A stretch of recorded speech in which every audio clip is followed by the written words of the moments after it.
কালকে যে ভিডিওটা ছেড়েছিলাম আমি, সেই ভিডিওটার এডিটিং আজকে দেখাবো কেমন ভাবে হয়। সে তো চলে যায়, ব্যথা রেখে যায় নষ্ট নিরে।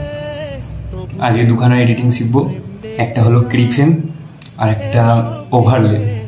ভিডিওর পেছনে কিরকম ভাবে লেখাটা আসবে সেটা। তাহলে স্টার্ট করি নাকি? প্রথমে একটা ভিডিও খাপে করব, তারপর আরেক ভিডিওর ব্যাকগ্রাউন্ড রিমুভ করব, তারপর যার ব্যাকগ্রাউন্ড রিমুভ করলাম তাকে ওভার লেয়ারে একসাথে আনব, তারপর যা লিখতে চাই ওটা লিখে লেয়ারটা আলাদা করে দেব, তাহলেই আমাদের ভিডিওটা রেডি।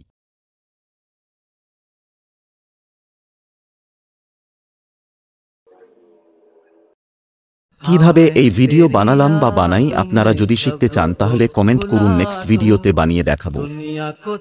জয় শ্রীকৃষ্ণ।